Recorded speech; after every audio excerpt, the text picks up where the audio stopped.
आज हम बात करेंगे साइकेडेलिक ड्रग्स की। साइकेडेलिक ड्रग्स, ये कैसा नाम है? साइकेडेलिक मतलब ऑल्टर्ड या फिर बदली हुई मानसिक अवस्था। ड्रग्स क्योंकि साइकोलॉजिकल स्टेट बदलने वाले सब्सटेंस को ड्रग कहा जाता है। आज हम आपको साइकेडेलिक ड्रग्स के बारे में एक साइंटिफिक और फैक्चुअल विश्लेषण देंगे। साइकेडेलिक ड्रग्स जैसे कि LSD, magic mushrooms, mescaline, DMT, MDMA विभिन्न नामों और प्रकारों से दुनिया भर में जाने जाते हैं। साइंटिफिकली अगर इनके बारे में जाना जाए तो इनके रिस्पॉन्सिबल, सोचे और समझे हुए सेवन से कुछ देर के लिए दिमाग की तरंगों का खुलना और कई तरह के मायावी अनुभव जैसे कि अजीबोगरीब चीजें दिखना, अनंत आनंद की अनुभूति होना और वैचारिक नजरिए में बदलाव आना वगैरह है। साइकेडेलिक ड्रग्स जो होते हैं वो आपके दिमाग की रीवायरिंग करते हैं, कुछ हिस्सों को दूसरे हिस्सों से जोड़ते हैं। एज ए रिजल्ट आप बेहद खुले हुए नजरिए से सोच पाते हैं। कई वैज्ञानिक और फिलोसोफर्स इसीलिए इन्हें माइंड ऑल्टरिंग ड्रग्स के नाम से भी जानते हैं। कई बड़े दिग्गज जैसे कि स्टीव जॉब्स, रिचर्ड ब्रांसन जैसे लोगों ने साइकेडेलिक ड्रग्स का सीमित मात्रा में सेवन किया है और अपनी विचारधारा को अलग रास्ता दिखाए जाने का क्लेम भी किया है। सबसे पहले बात करते हैं मैजिक मशरूम्स की। कई लोग इसे सिलोसाइबिन भी बुलाते हैं। ये केमिकल एक तरह के मशरूम में होता है।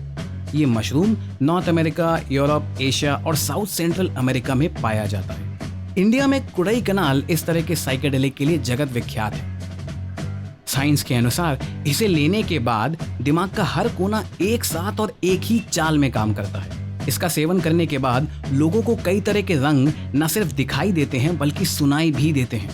दैट्स करेक्ट, रंग सुनाई भी देते हैं। इसके अलावा नेचर से खास लगाव, अपने आप को उससे जोड़ना वगैरह जैसे कई एक्सपीरियंस होते हैं। मैजिक मशरूम्स के बाद आता है LSD। आमतौर पर इसे लोग एसिड के नाम से जानते हैं। इसका केमिकल नाम लिसर्जिक एसिड डाइथिलामाइड है। ये मैजिक मशरूम से ज्यादा पावरफुल होता है। इसका invention Swiss scientist Albert Hofmann ने सेकेंड वर्ल्ड वॉर के दौरान किया था। एक आम सिचुएशन में जब आंखें कुछ देखती हैं तो उसकी इमेज प्रोसेसिंग हमारे दिमाग के पिछले हिस्से विजुअल कॉर्टेक्स में होती है, पर जब कोई LSD के प्रभाव में होता है तो उसकी प्रोसेसिंग विजुअल कॉर्टेक्स के अलावा दिमाग के सभी हिस्सों में एक साथ होती है। एज ए रिजल्ट दिमाग पर बनी हुई आम शक्ल कई तरह से दिख सकती है, पेड़ चल भी सकता है वगैरह वगैरह। इन शॉर्ट, हैलुसिनेशंस LSD सेवन का एक इंपॉर्टेंट आउटकम है। साइंटिफिकली ये भी कहा जाता है कि LSD के प्रभाव में आदमी का ईगो भ्रष्ट होता है क्योंकि उसे अपना असली अस्तित्व नेचर के मुकाबले काफी छोटा और सामान्य लगता है। LSD के बाद आता है MDMA।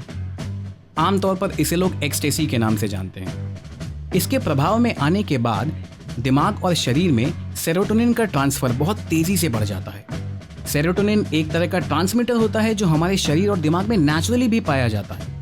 आमतौर पर जब इंसान बहुत खुश होता है तब सेरोटोनिन नेचुरली रिलीज होता है। MDMA के सेवन के बाद सेरोटोनिन का रिलीज होना दिमाग में और शरीर में बहुत तेजी से बढ़ जाता है।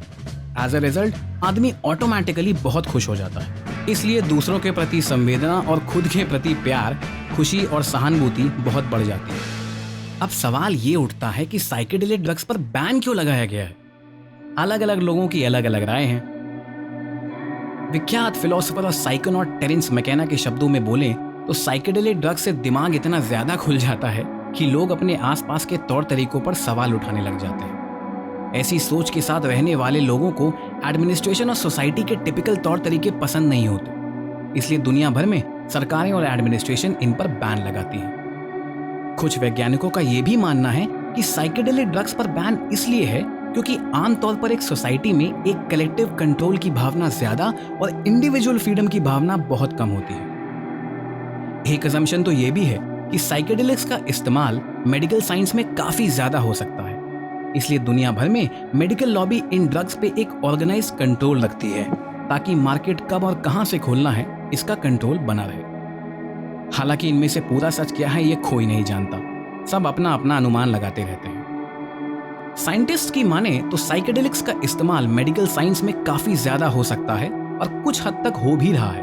मैप्स नामक संस्था, जिसका पूरा नाम multi disciplinary association for psychedelic studies है, इस तरह की स्टडीज को स्पॉन्सर और इनसे निकलने वाले नतीजों को स्टडी कर रही है। मैप्स के अनुसार MDMA का इस्तेमाल सोशल एंजाइटी, स्ट्रेस डिसऑर्डर जैसे कुछ बीमारियों को ट्रीट करने के लिए हो सकता है।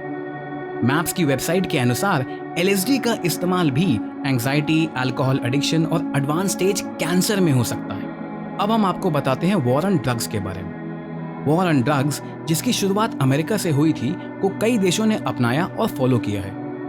आमतौर पर विश्व भर में सरकारों की साइकेडेलिक्स पर हमेशा दोहरे मापदंड रहे हैं। जैसे कि 1950s में CIA और अमेरिकन सरकार ने अपने कैदियों पर साइकेडेलिक एक्सपेरिमेंट्स किए थे।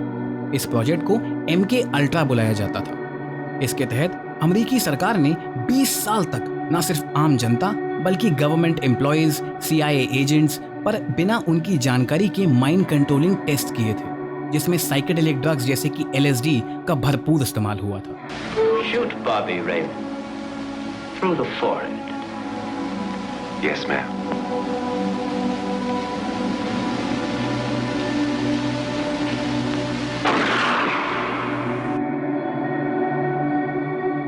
इसके अलावा 1951 में सदर्न फ्रांस के एक गांव को CIA ने LSD एक्सपेरिमेंट के नजरिए से इस्तेमाल किया था। इन सब के बावजूद US गवर्नमेंट साइकेडेलिक्स को बैन करने में सबसे आगे रही है, और क्योंकि विश्व का पावर सर्कल अमेरिका के इर्द गिर्द घूमता है, इसलिए बाकी देश भी अमेरिका की देखा देखी साइकेडेलिक्स को बैन कर चुके हैं। हालांकि अब ट्रेंड थोड़ा बदल रहा है और मैप्स जैसी संस्थाएं साइकेडेलिक्स का जिम्मेदार और साइंटिफिक तरीके से अध्ययन कर रही हैं। इसके अलावा कुछ देश भी साइकेडेलिक्स पर एक ऑर्गेनाइज तरीके से बैन लिफ्टिंग सोच रहे हैं। पोर्चुगल जैसे देशों ने तो हर तरह के ड्रग्स को 2001 में डीक्रिमिनलाइज कर दिया था। एज अ रिजल्ट वहां का ड्रग एडिक्शन पिछले 15 सालों में 80% तक गिर गया है। हम आपको बता दें कि साइकेडेलिक ड्रग्स स्टिमुलेंट ड्रग्स जैसे कि कोकेन, हेरोइन, केटामाइन और क्रिस्टल मेथ जैसे ड्रग्स से बिल्कुल अलग होते हैं। स्टिमुलेंट ड्रग्स ना सिर्फ एडिक्टिव होते हैं, बल्कि अगर देखा जाए तो ये किसी उपयोग के भी नहीं होते, बल्कि उल्टा स्टिमुलेंट ड्रग्स के लगातार सेवन से लोगों के सोचने और समझने की ताकत बिल्कुल खत्म हो जाती है। पर आमतौर पर जब लोग साइकेडेलिक ड्रग्स की बात सुनते हैं तो हमेशा हिप्पी, नशा या फिर बर्बादी ही दिमाग में आती है। पर इसके ऊपर एक बहुत बड़ा नजरिया है, मेडिकल और साइंटिफिक नजरिया। हमें इसे भी समझना चाहिए, because knowledge is understanding the complete picture.